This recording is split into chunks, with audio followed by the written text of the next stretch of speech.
Don't look at them.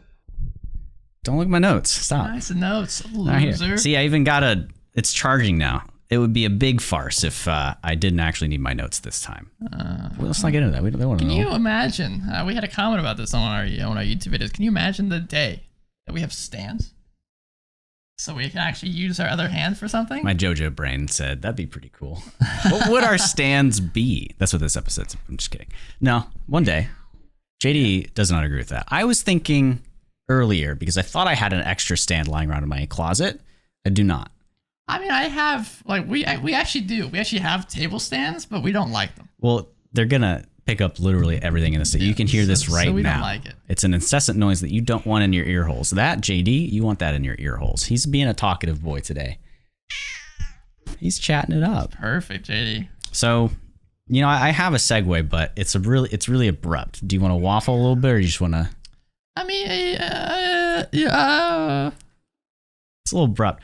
Hey, Ryan. Go for it. Have you heard of the critically acclaimed MMORPG Final Fantasy XIV with an expanded free trial, which you can play through the entirety of A Realm Reborn and the award-winning Heaven's Word expansion up to level 60 for free with no restrictions on playtime?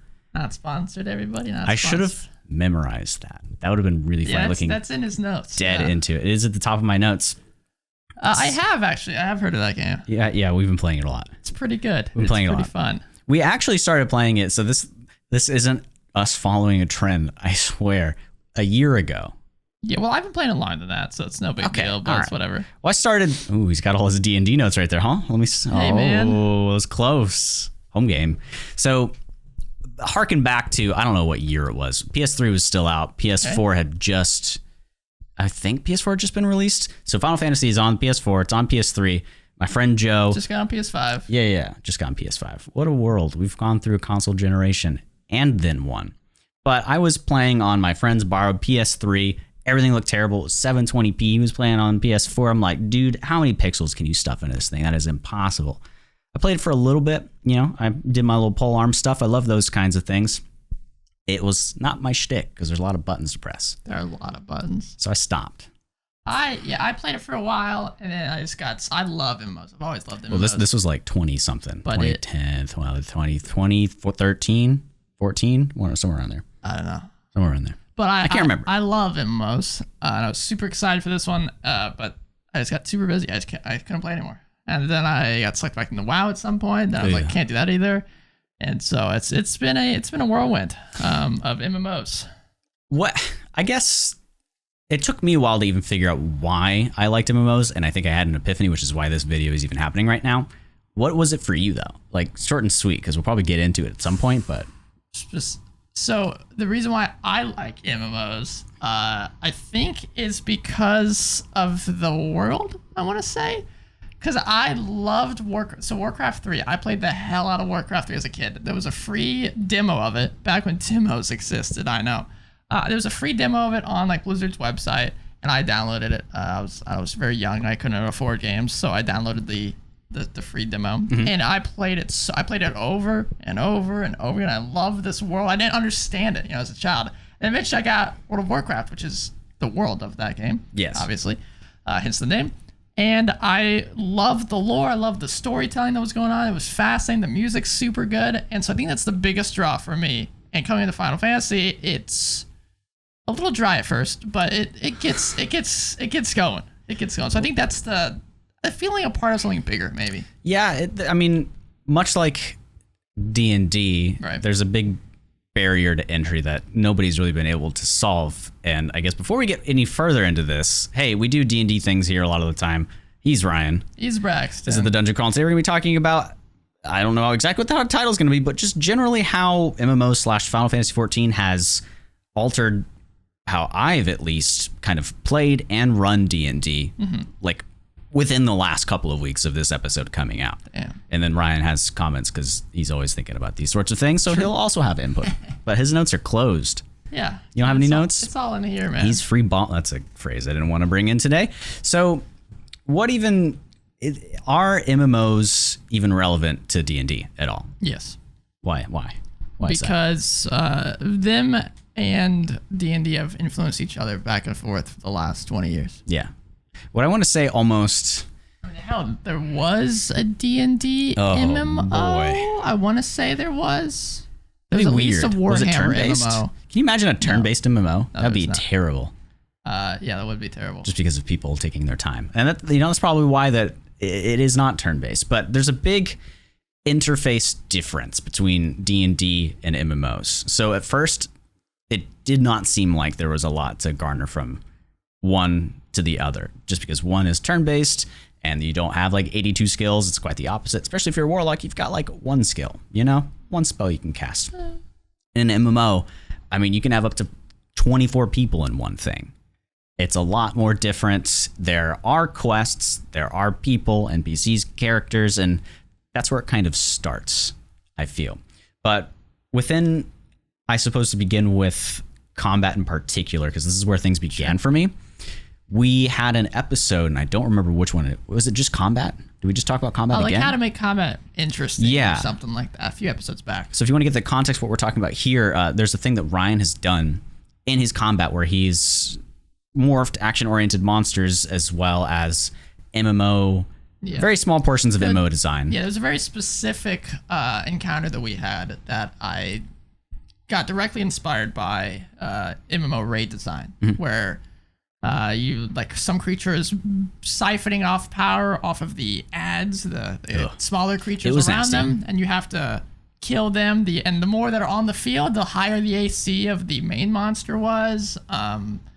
And there was a few other tricks in here, but that was the main premise. Yeah, and things pretty much right away in this episode that we're doing are going to be not entirely beginner friendly. We're not going to give an intro into Final Fantasy other than what we've done already in the D&D. If you're here, you pretty much already know. So just getting into the nitty gritty of D&D combat as well, that adds a few levels to things. Whereas beginner D&D or D&D at surface level, before you really dive into it and get creative, think outside the box, is pretty much dealing damage back and forth. That's about it. The objective most of the time is to deal damage, unless you guys are like really heavily RPing and there's some stuff in the background there that you're dealing with. Yeah, it's just to beat the snot out of the other person before they beat the snot out of you. And if you've got healing spells, you go boop and do the same thing. And maybe early Final Fantasy XIV is pretty much just like that, right?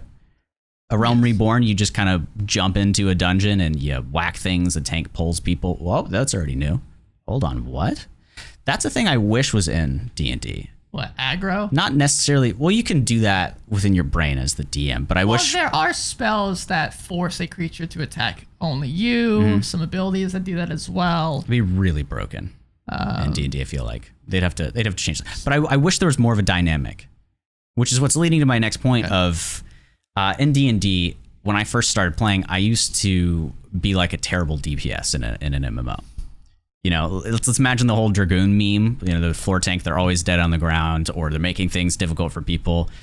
In Final Fantasy, it's a bit different, but pulling aggro from the tank, it probably just means your tank sucks. But, maybe they're doing that because they're being stupid and running all over the place and flying around and pulling the mobs left and right. Possibly. Healers can't even heal them, that kind of stuff. I used to just want to do my cool rotation, and anything that could stop it, I didn't care about, and I probably took damage to try to do it anyways. There are those types of players in MMOs, and I level up in Dungeons and Dragons, and I get excited, and I want to use my new things. It's kind of flipped, especially lately, and I don't know if you've noticed, but there was a moment when our cleric, over 2 encounters, was down several times, and usually you can tell the boss is about to die. I want to go kill him, get the last hit or whatever, but I immediately changed my perspective on taking items from the floor or the boss and helping people rather than just dealing damage. Now, you can definitely be playing a character that's gung-ho, guns blazing, and that's fine. I don't want to railroad you into doing a certain thing, but the way MMOs work is it's kind of an objective and status-based environment. It's not kill boss, it's kill boss, stay alive, tank, DPS, heal. In D&D, you have your role. There are soft roles. Sure. Bread rolls. But there's paladins, the tanky character, the wizards, But I like how there's more to look at than just boss health and is my party dead or alive? Yeah, I think in good D&D combat there is that. And piss poor D&D combat or beginner, amateur, kind of still learning the ropes, it very much is. I'd say there are even probably some DMs are like, okay, the creature has this much health left. You got to deal this much damage or something. So I think there's ways to do it more interesting. We've talked about the bloodied mechanic before. It was from 4th edition, where you describe it that the creature's getting a little hurt, or they're like half health. And in 4th edition, bloodied was an actual like condition, and a lot of creatures would get different abilities when they became bloodied. Like it was kind of like their last ditch effort kind of powerful abilities. I need to get out of this situation I'm in. I'd say you could even take something like that. That's almost like an MMO mechanic. Some raid boss is getting close to dying, and they're in their last Rage phase state or something like that. Yeah, their last phase is the hardest part, and so they add in a whole new mechanic to the battlefield. So definitely, I think about stuff like that. Action-oriented monsters, you can kind of work that in as well. So I'm glad that you've either mentioned like feats and skills and different statuses, because in MMOs, if you've ever looked at somebody playing Final Fantasy XIV, there's probably 42 hotkeys on their screen, if they're not somebody who hides them all and has it memorized. And there's a little flashing icon because they're pressing all of them in a row. Combo, yeah. It's crazy. Now, apparently the 2.47 global cooldown on your main skills, where you can't press another one that's on this cooldown for that time, it's longer than most MMOs. I didn't know that. Yeah. But going from D&D, wow, it's very fast. Yeah, exclusively to that is really overwhelming. When you're a dungeon master or a GM or whatever you're doing, a lot of the times... on the master. Master. What? Because that means you're really good. Oh, yeah. You're really good. Well, if you're really good, you've probably graduated from just creating an encounter in general in the sandbox of D&D, and you've started considering what your players can do. In MMOs, especially Final Fantasy XIV, everything is fixed. Yep. There is no way to build your character outside of getting gear that have stats that can boost certain things. Everybody does the same thing. Yeah, you can play different like classes. Talents or anything like that. You level up, you get this skill at this level, and then you continue to build upon that. There's different ways to do rotations and orders of which you're going to do your skill for damage optimization. But because this is a video game, people are getting paid a lot of money, and it's under constant development and balance. Anytime there's an encounter that is focused on being difficult or being balanced, they probably consider every single skill that every single class has, the number of people that are there. They tune these encounters perfectly because every variable is pretty much set outside of human craziness and when you press your buttons. But that's probably just when you die. Being an idiot, yeah. Yeah. So in D&D, rather than just creating a monster and an encounter that's within the sandbox of D&D, you don't have to do this all the time, because in a sense it is railroading. Looking at your player's stat sheet, seeing how many spell slots they have left, seeing what kind of damage types they've got. If you're going to make a puzzle that needs like cold damage to be solved and none of them have cold damage, they have that. It's just like they need to have that. And you could definitely do this and just say, you know what, you guys entered in this place, you didn't have any cold damage, that's your fault. Well, kind of sucks though. It does kind of suck. So what I wanted to start considering more is making encounters designed around my party. Yeah. And looking at your capabilities, but not making it so obvious that you guys are like, okay, here's the key, bum, the encounter's done. Sure. It's just, I have a set difficulty in this encounter, and well, now you know I'm going to start doing this more. But if you look at this really obscure ability that you've got, that you haven't used often, you look at it and you're like, wait a minute, if I use this, it interacts with the environment this way, and it kind of flips things on its head. I want to do more of that.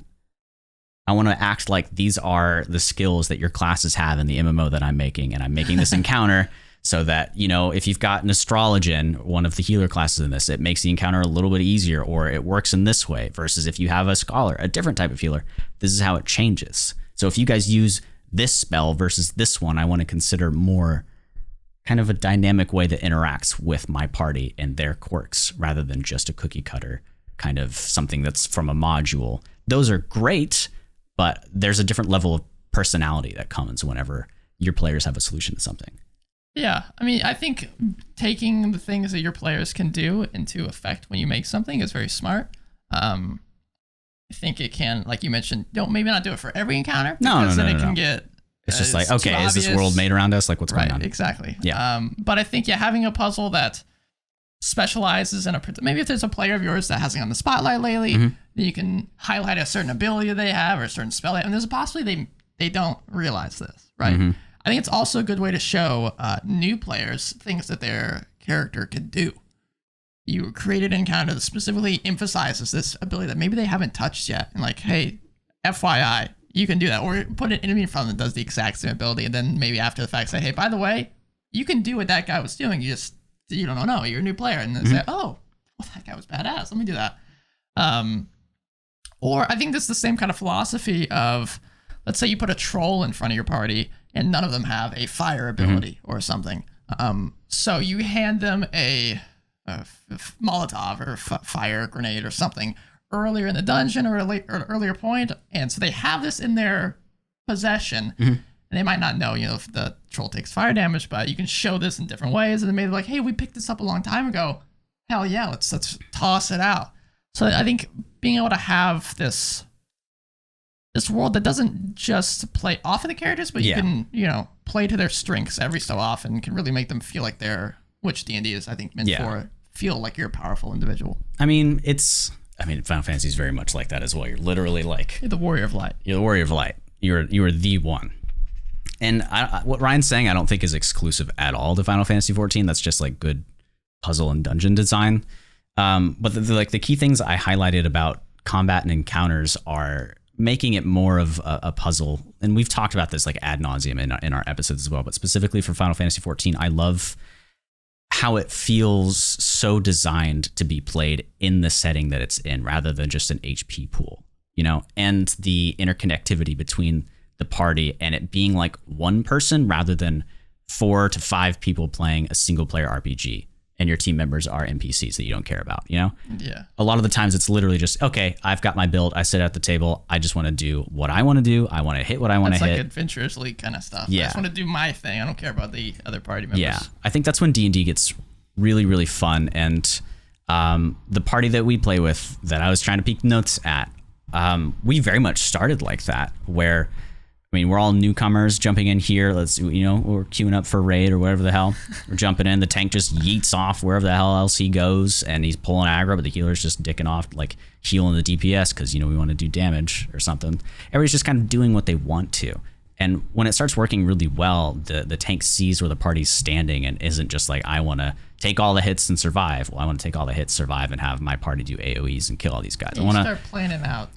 Working off each other, becoming one entity, becoming one alliance in this raid, that sort of thing. And I don't feel like that happens a lot in D&D because of the turn-based system and how scarce your turn and actions feel. Like, why would I use it to help somebody else when I could do something that makes my brain feel go? A little sad sometimes. It's literally not the help action. It's like, I'm gonna get rid of my turn, and that's why Find Familiar is so handy. Is you just have your familiar go help everybody. I forgot that they can do that. I didn't use that at all.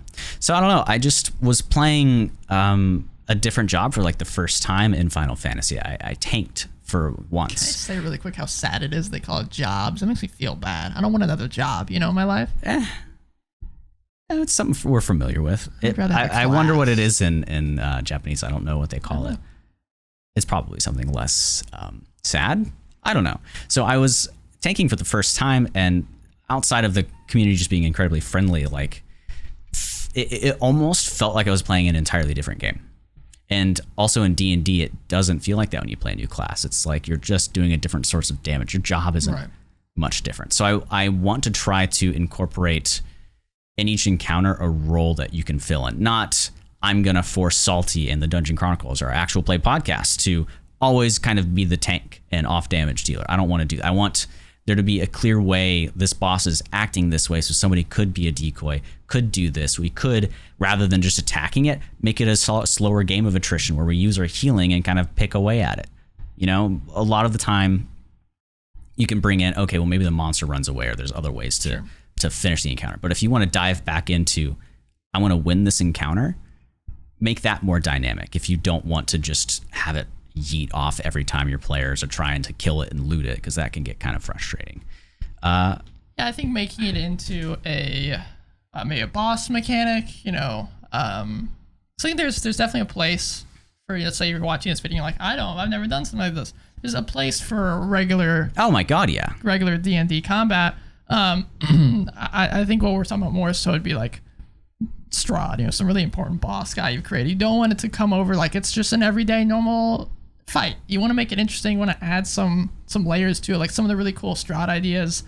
He's flying around, so you have a player that has fly. Maybe you can cast it on some like the fighter who can then go flying up in the air, and there's some really cool ideas you can do that will flesh out. And I think as a player, obviously that's on the DM side, but as a player, you need to think of how can I adjust and how can I play into what's happening. Look at some of your abilities you don't normally use. Look at some of your spells. Like I said, fly.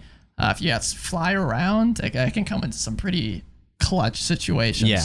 Like my party skipped an entire encounter I had. It's like, we're just gonna fly out of here. I was like, okay, that works perfectly. Easy peasy.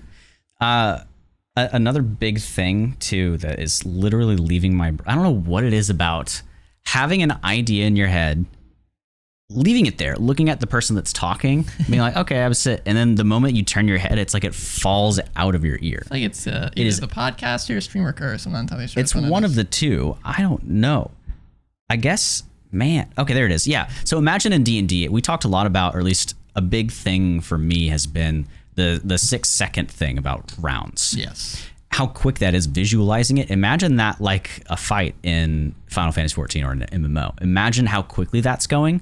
The 2.47 seconds you can do one skill every, like that fits pretty well within, if you've got a 3 or 4 man party, that's about 6 seconds. A good bit over, it's like 8 or 9, but imagine that. And then when you start getting more abilities, you can weave in your bonus action attack. You press your off cooldown skill. It gave me a greater perspective about how quick things are going in combat. And I now don't feel as bad when I maybe do the help action or I use my entire turn to try to pull somebody out of a grapple. Yeah, I think, well, it can make the player feel a little better. Like, oh my God, I'm glad I'm not stuck in that guy's grip for another round. At least I'm getting an advantage, but even still, I could do a bad roll. Yeah. But I think it also helps too that some creatures and some classes have bonus actions they can do. Because you can do the help action and then like toss a dagger, somebody's a bonus action, or do a cantrip or whatever. So weave in different things while also helping your party members and giving them a helping hand. So, I mean, it's sad looking across the table and seeing your buddy that's been trapped in a Edvard's black tentacles for 10 rounds or something. We were doing a Zelda one shot this weekend, and the boss was tuned pretty well. It was rough. I don't know how much the DM altered it behind the scenes. I asked him. He said they didn't. So I don't know how much to believe it. It was really fun, but somebody got grappled and knocked to 0 HP. And I'm like, woo! I could do DPS thing and say, if I kill this before he dies, there you go. Other route I chose was as a fighter, I went up, tried to pull him out, didn't beat the strength check. Action surge. That is action surge. That's a hard word to say. Action surged to do another strength check to pull him out. Like, that's a lot of resources because that's something you use on your short rest. You don't get back until you can relax. It's a tough balancing act because on one hand, I think we've talked about this on the Chronicles maybe, but if you save somebody that's down, and then there's a possibility they get hit literally the next time, and then they're like at 4 HP, and then they go down again, and so it's you kind of go back and forth. A lot of things at play for sure. Yeah.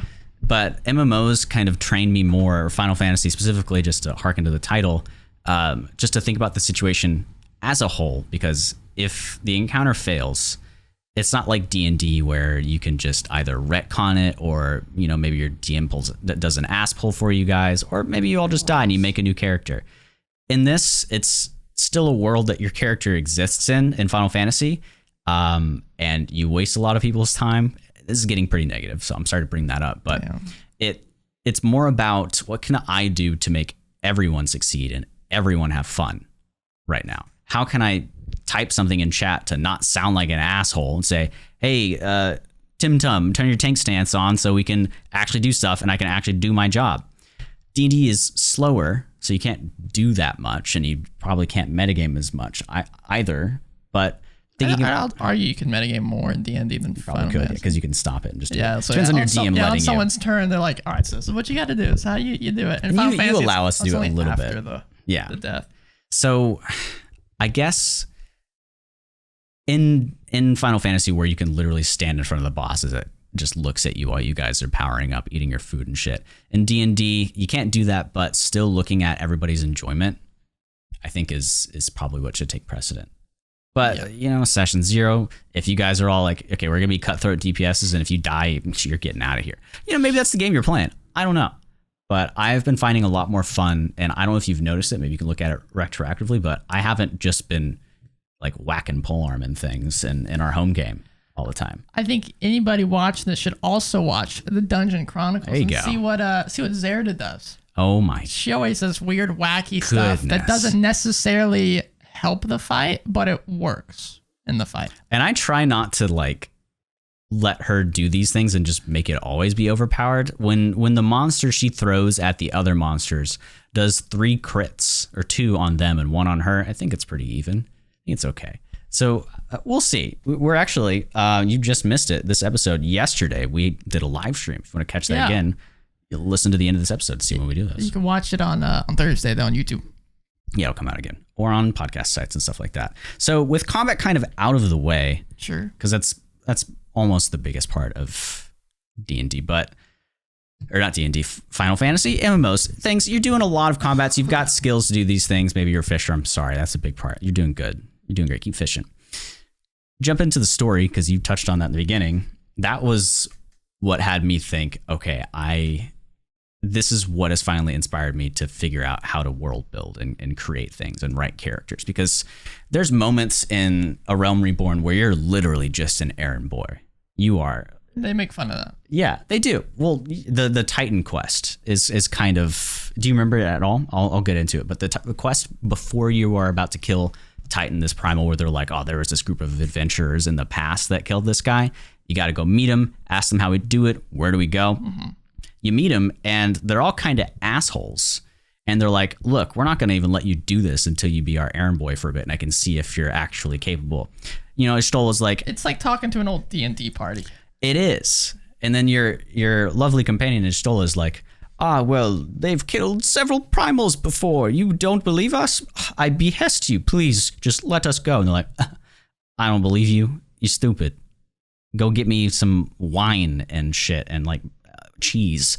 And I mean, it turns out that they're doing this to test you, and if you succeed, give you kind of a party, because you actually might die when you go out and do it. And it's just going from this like super boring thing where none of those NPCs are memorable, just to a single moment that flips it around and makes it to where, that guy, that character, like Hochefant, or however you say his name. I don't know. Whatever he is. This blue-haired Elysian guy that's in, I've read these words, but I haven't ever said them, because it's all in Japanese. It sounds really different. The snowy place. Yeah, Karthus or something. Karthus. He is the number one bro. And we've all got that moment in D&D where like there's just a random NPC that the DM did not think was going to become like a regular, did not think the party was going to latch onto as much. And I've been trying to figure out like, how does that happen? Why? What does that work? What's going on? It just happens, man. You'll be. Sometimes I've improv NPCs. You guys are like, dude, this guy's sick. We gotta meet him. We gotta meet him again. Yeah. But then sometimes I'll work for extensively on an NPC I really love, and then everyone's like,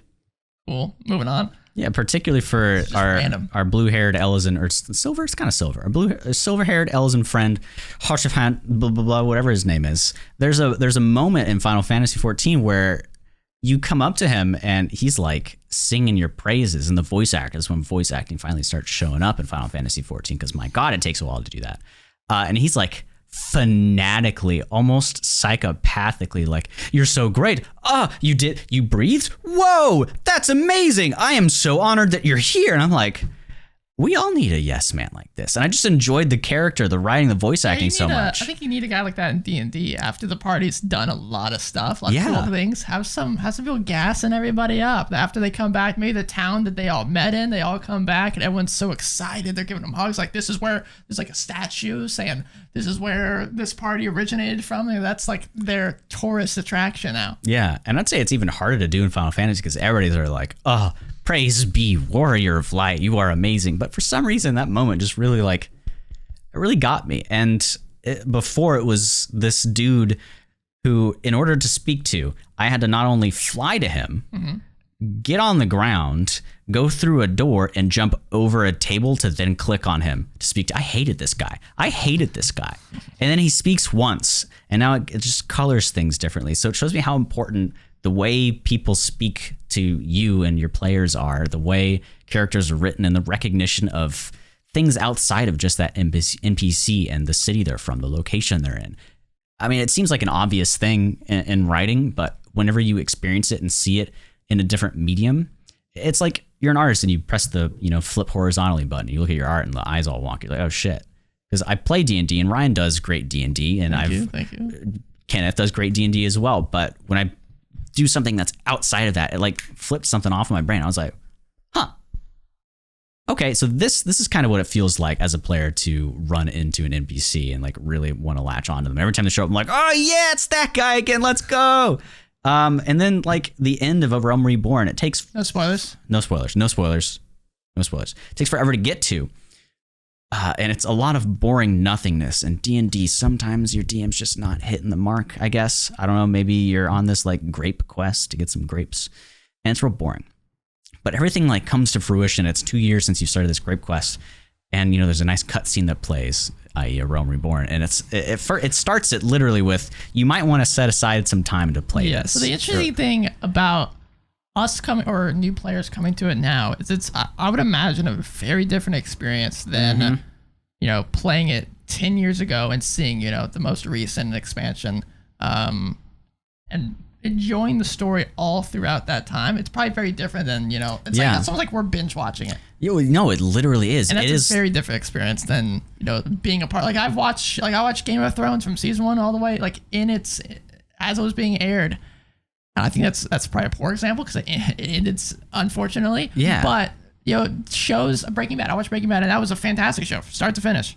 And that is very different than if I were to binge watch it now. It's not like I'm going week to week, going, oh my god, you're talking to my friends. Did you see what just happened? Yeah. No, the quests between Heavensward and ARR, those were patches. Yeah. Released like a couple months apart. They've shortened it, but these were the content that was coming out whenever people were like, okay, the main story kind of ended right now. They've mentioned there's going to be more expansions. They just rebooted their game, reset it from the other one.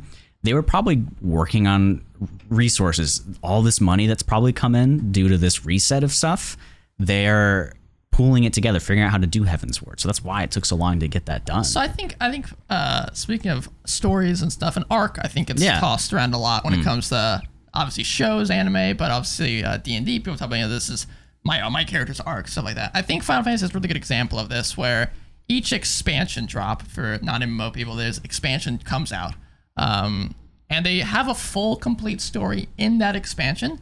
But they don't usually wrap up every loose end. No. Then the patches that come out afterwards are slowly wrapping up what that story was, the loose ends covered, and then they have another release before the big new expansion that is teasing what's to come. I think that's a really smart way to do it for D&D as well, is to have this complete story that you're excited to tell, you're excited for the party to experience, but also, leaving a few things uncovered.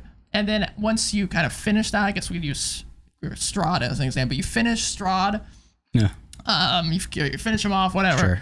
And then there's still some loose ends you haven't uncovered, and you can see what the party's interested in at that point, and then you can kind of start putting those pieces together, giving them some more puzzle pieces to add on to it, and then also begin to tease. And of course, you do this during the arc as well, during the story. Start teasing what you think is to come. Of course, I would say it's harder in D&D because you don't know where the player's going to go. That's why I say wait till you find out what they're interested in.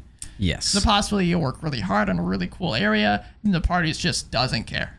And so you got to readjust. Another big thing is, in single-player games, you've got a quest log, right? Yeah. And you press pause, the game pauses. We've talked about this before. D&D, sometimes, depending on your DM, is more of a living thing. You tell Aunt Susie that you're going to go get little Jessie's doll back for her, and you go off and you fight the big war, and you come back, and, you're there, and little auntie's dead, and the girl has her doll, some other adventurer found it, and you're like, well, shit. And then later your party starts getting quests, and like, we got to do this now, and they've got this quest log of people that are living and things that are not being done. Versus Final Fantasy, you pick up a quest that seems stupid, and the guy's like, I am literally about to die right now, can you come help me? No. You're like, all right, that's a little lower than my level, it's not gonna give me some XP, I'm gonna put it down here.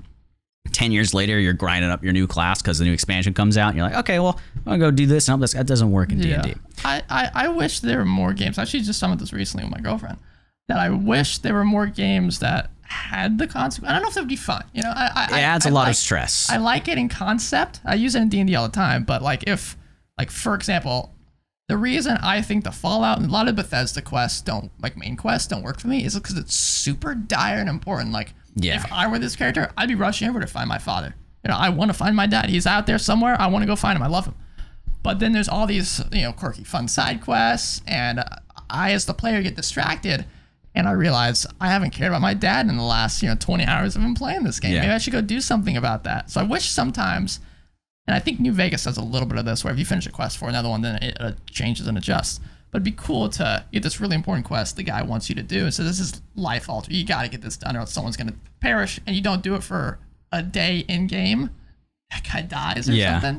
There's a lot of people out there that don't like games like that because they play games to relax and that makes it stressful. But play Slime Rancher or something. That's relaxing. Yeah. Hey man, play Animal Crossing. I still want to experience a good story. I very much agree with your point. But in Final Fantasy, I actually coming back to it. I want to say that they do it kind of well because there's like quests off on the side that like genuinely you won't care that much about. It's literally just fest quests and stuff. But whenever there are major quests, you don't have too many that are conflicting. Like if I were to leave this one alone for too long, like it would be bad. No. If you get a main quest, like of course you can go off and craft for like 10 hours. Like forget about that for a bit. I've done this. Yeah. But like you get a quest to go kill a primal, you're not going to get another main story quest that is a huge beat at the same time that kind of conflict and like it doesn't make sense. Another way to think about this well back in D&D terms is the way that I've noticed Final Fantasy, a lot of MMOs do this. Unfortunately, the way that WoW works is they almost like they force you to do all the quests in an area before getting the next like move on point. Genshin, boy.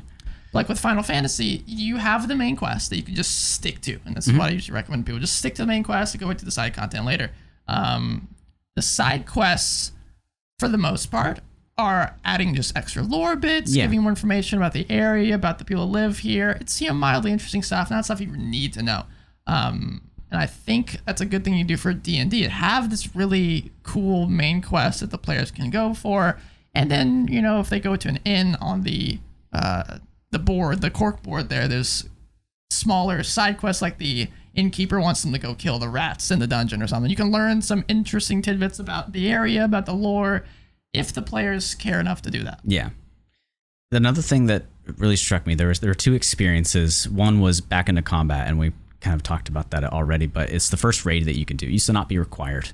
And there was a story bit in it as well that led things to be kind of confusing in a previous expansion. Like, what? How did this happen? There was a missing link, basically, that not a lot of people experienced. So I did this raid, and like the first two parts of it are incredibly boring. It's very much just like click and do shit. And then the third part happens, and it's that like orchestra or like playing music with other people. There's just like a connection, and shit was happening, and effects were going off. Speaking and music, story was pulling up. Oh my god! Final Fantasy does, I'd say 90% of the time, does a very good job of these big moments having really cool, impactful tunes. If it's exclusive to the big moments, 9% of the time, yes. But if it's the entire game, those moments are like 2% of the game. Yeah, but the music's fantastic always. But like during a big raid or a big trial or something, they have this really cool music that there's cool rhythms that go through all the different phases, but it's different type of music. I think that's a good example of doing music well in D&D as well. Yeah. If you can pick out certain tracks, like for example, I don't know if my players knew this, and I can ask Brax, I feel like I've asked them before. When we did like Curse of Strahd stuff, every time our version of Strahd would appear, I played a certain track every single time. But did you play it every time he was sneaking and hiding behind us and we didn't know? No, every time he was on screen. Every time he was on screen. I was because I like the idea. He stalks us a lot. I'm from from a film background. I love music themes. I love you watch Lord of the Rings, and every time the Fellowship's on screen, there's this this very particular tune that comes on. Or Star Wars is very famous for this as well. And without even realize, that's even Attack on Titan does a very, very good job with themes. And as a person watching it, you start it's literally playing with your emotions without the writers of the story doing anything. It's just, it's that song, and you start feeling a certain way. And you can do that in D&D all the time. Play with your players' emotions by choosing the right song for the right moment. That's why the live play is so tough for me, man. Like DMCA and copyright stuff. There'd be so many songs I could do. I know in Final Fantasy, it's such a controlled environment. They can literally extend a beat and slow it down to match perfectly with the dialogue. Oh my God, yeah. And he's got quite the story. But hopefully I've done it. if the episode that comes out on Thursday or the stream that you missed yesterday, hopefully I've done the thing that I wanted to do. You tell me if I did it. I'll tell you. Just like music and sound effect stuff. I'm doing a little bit of thing. I got to prep some more. But the music is a good point. I almost entirely forgot about it just because of how much more control they have when they do music. I'm just a little jaded because I do a live play. I need to play a home game, you know? But then nobody's watching. There's no stakes. I don't know. And then the interconnectivity between everything. And the world that you talked about at the beginning of this episode. Yeah. Like, I still keep up, speaking of world, I still keep up with the World of Warcraft lore, just don't play it. Do you read the books? No. But unfortunately, it's in a not so great place right yeah. now. But I still love the world. I think it's really, really well made. There's a lot of heart that's been put into it. Lately, yeah, I haven't read it myself, but I've heard a lot of people that aren't enjoying it as much. A lot of the main writers that made the world aren't Those cutscenes are rough. So they've been adding in. So Final Fantasy, it's tough. I've not liked political intrigue stories a lot and plot points where you get blamed for things or being framed. It never feels good. The payoff the writer has to write a really good payoff for it to work, for putting your reader in such an annoyed state. And the reason I say it's cheap is because it's so easy to upset an audience and get a knee-jerk reaction and make them annoyed for the narrative framing them in this way. It's like, oh, well, if you're a good writer, you can affect people like that. But no, it's like putting in a really graphic scene just to get, a jump out of people.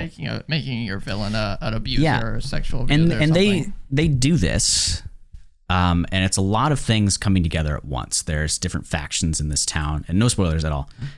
Different factions trying to vie for the head of this city itself. And say Final Fantasy, no stranger to political intrigue. No, definitely not. But in this case, there's like a dramatic moment where a decision's about to be made and it solves literally everything. But something happens to this person. What? No, just being dramatic. Yeah, something happens to this person and it's like they did this to that person so they could do thing X.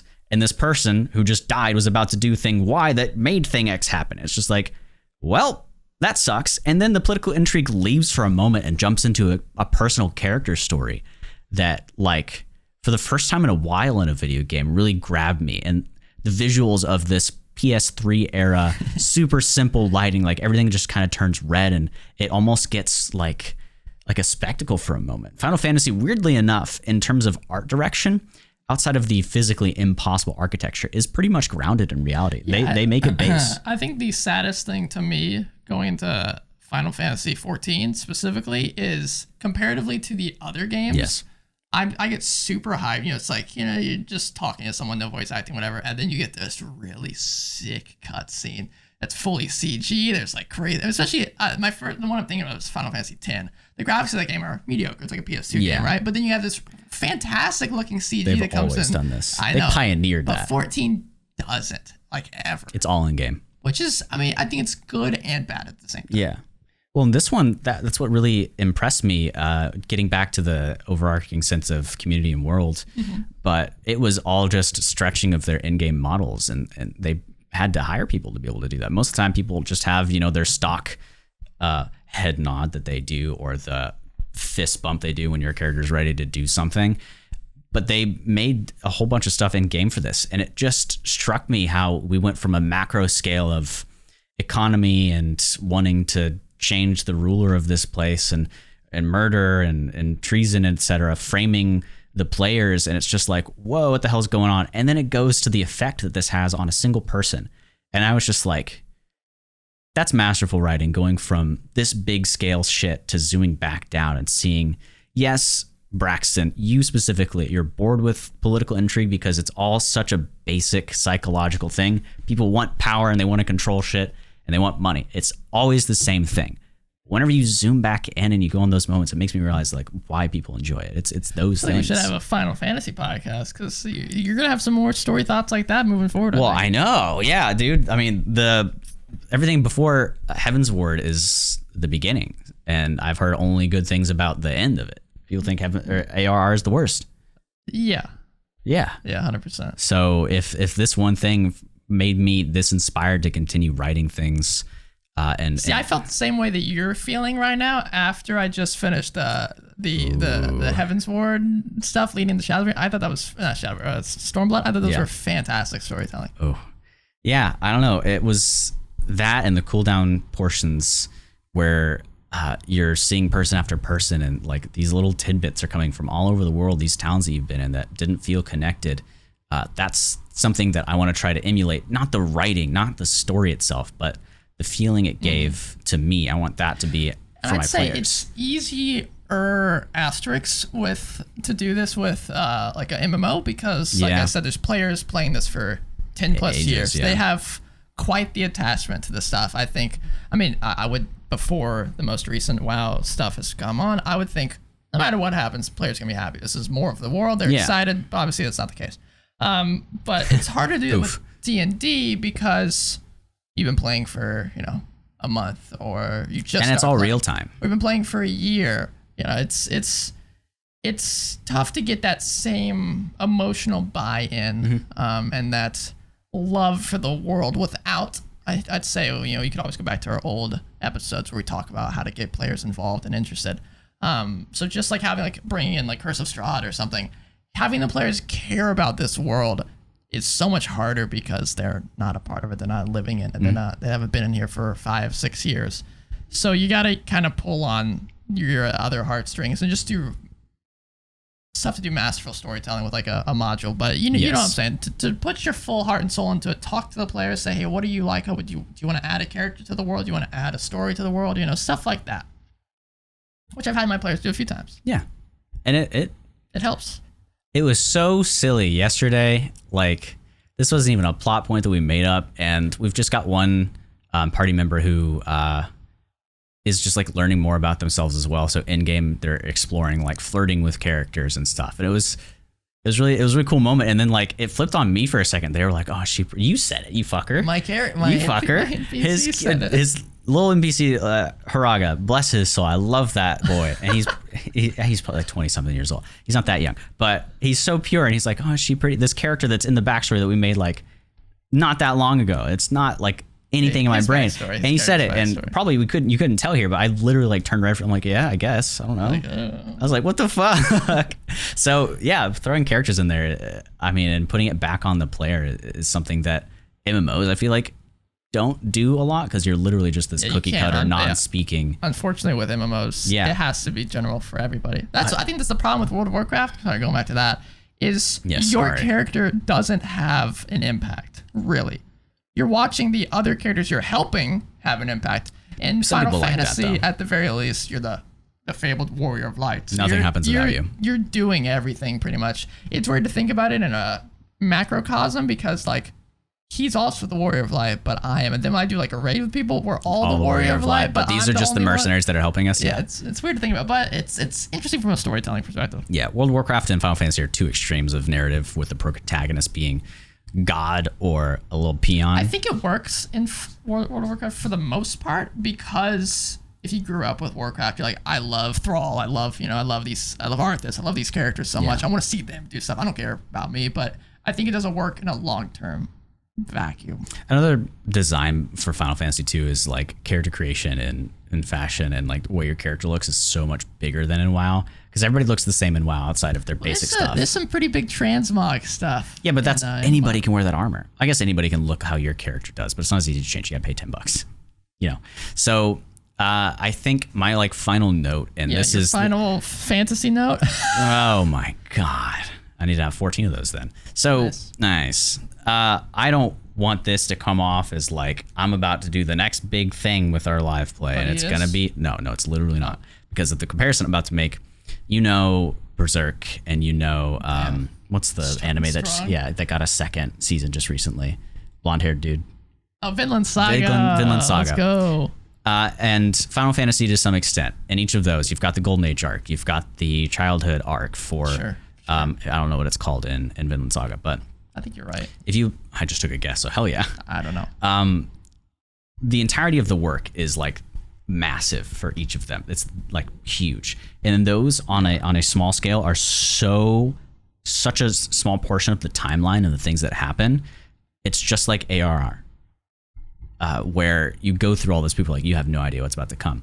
I want to do that because I've learned so much, I think, in the portion of the actual play podcast that we do, the Dungeon Chronicles. Go to twitch.tv/Dungeon Crawl Network if you want to see when we're going to be streaming next. Hell, cool. Okay, cool. So right now, they're on a path that's hard to do this sort of thing unless there's a moment for me to give downtime for things to happen, to teach them about the world so that they can kind of propel forward and be like partner DMs, as they already are.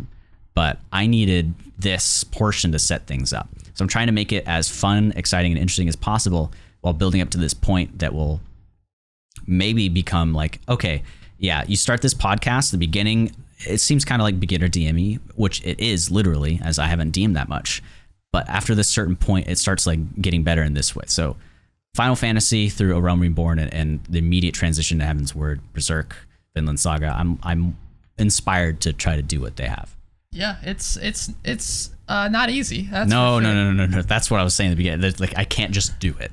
Yeah, because like with D&D, I think it's really hard to do. Very. Because of the free-form nature, where you don't know where your player's going to do, what everything's going to. But like, you can leave some seeds. Like with for example, in our home game, there's been some things where literally like in the first like 2 or 3 sessions are now like finally starting to come to fruition. People are like, oh, that makes sense. Like, this guy did say that, didn't he? Or they have a note that they found, that's tying into things that are happening currently. And that's cool, but there's a possibility that, that didn't happen. There's a possibility they decided to go off a different direction. They didn't learn about this stuff. So it's kind of all like, as a DM, tossing things out there and then crossing your fingers, hoping. I hope the players in a year or 2 from now are still interested in this. So the payoff can finally happen. Like, there's some payoffs that I hope happen at some point for our home game as well. That there haven't been a lot of payoffs, so we know they're coming up. There've been a few. That's the hope. Yeah. So we'll see what's going on. There've been some tensions rising. Everybody wants to do a certain quest very validly. Everybody has their own interests. Jumping back to that 4 single players playing a team game together. Yeah, it can be tough. It's very tough. But you guys work well together, and we're doing a show too. So I've got like a handicap in a sense. They make it easier. I don't know, Final Fantasy storytelling, its characters, its mechanics, its combat, and the way that you have to think as a team whenever you're playing with other people. And the community, even the meta community outside of that, just lately has been really inspiring me. Yeah. For just kind of everything. Yeah. Hashtag wholesome. I gotta stop saying things like that because that's aging me. By like every time I do it, I get older by like wholesome. 5 minutes. Every time. People still call them hashtags? Yeah, they do, right? Yeah. Every time I hear it, it's always from an older person. Well, that's because the kids are doing it. You just don't say it. Yeah, the kids are doing it. They do it. They don't say it. Yeah, that's the thing. It's all these little portions of micro society. Whenever you mention it, it's like you can't acknowledge it. He's like a loser. You can't talk about Fight Club. But speaking of, make sure you check us out on Twitter and stuff. Oh yeah, Twitter at Dungeon Crawl Pod. Again, at Dungeon Crawl Pod on Twitter and Instagram. Hashtag TD Crawl. For us, yeah. If you want to see the other posts I do for hashtag TD Chronicles, you can see a bunch of tidbits of, little cuts I've done for each. That's actually a really good idea. We might need to make a separate hashtag eventually. That's the way we get verified. Did you know that? We get what? To get verified now on Twitter, you have to have started a dedicated hashtag, and you have to be, I can't remember, there's something else. You have to be in, have an article written about you to be verified now. What? I know, it's really I guess it makes sense because being verified originally was not this badge of honor. It was, this is the person that this person is. That makes sense. That's what it should still been. Now it's a weird. I mean, it is, but it's also just a status. Like, you've been recognized. You'll see some guys that have applied and have 300,000 followers, and they get denied it. And then you got I saw a guy recently that has 20,000. Boom, you got it. The way I see it is, it's like you're walking down the street and you see this person. They look as average as could be. Their hair sits in the way, and they're just like, that person looks really boring. But they've got a bodyguard. And you're like, what? Yeah, but the 20,000 guy, he's a small streamer, and the other guy works for Rooster Teeth. I remember that, yeah. You think the Rooster Teeth guy would... Well, there's probably some politics going on there. I don't know. Twitter verification stuff doesn't make any damn sense to me. Doesn't make any damn sense to me. You know what does make sense to me? The fact that we also have an email, and also, first, it's thedungeoncrawlpod@gmail.com, but... in 3 episodes, and I think I had the date. Counting this one. It's whatever Monday Tuesdays after July 30th, because that's our 2nd year anniversary. And the episode that comes out immediately after that, like 2 or 3 days. I want to say you said August 3rd, but I'm not positive. It's somewhere in the first week of August. That's an easier way to say it. Yeah. 2nd year anniversary of this episode of the Good Old Dungeon Crawl and our 100th episode.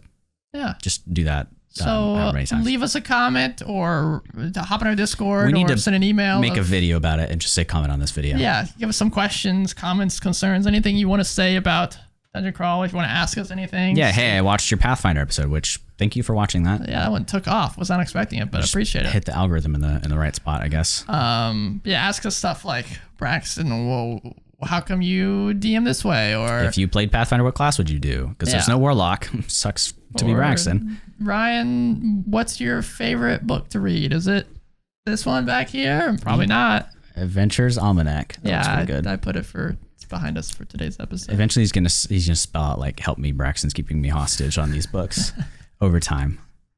What if you actually do that? Oh, what? I didn't see anything. Well, yeah, if I mention that, he's Ryan. He's Braxton. Oh, we missed the Apple Podcast thing. Oh, yeah, rate us 5 stars on Apple Podcasts, and maybe you too can win a 60-day free trial to... Hey, if you subscribe to... Oh, that's it! If you subscribe to us...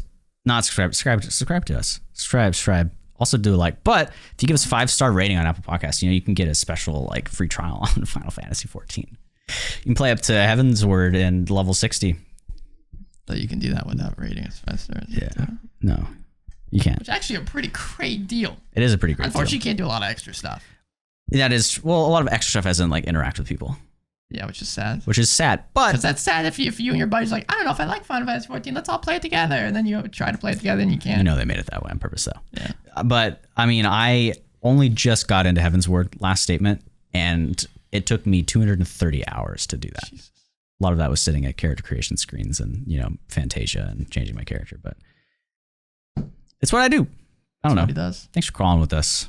Thanks for crawling. We'll see you guys next week for a banger of an episode. Yeah, fuck. What are we doing? What? Didn't we decide? We were supposed to end it on that note. So they're like, wow, I can't wait. Now they're like, now I don't care.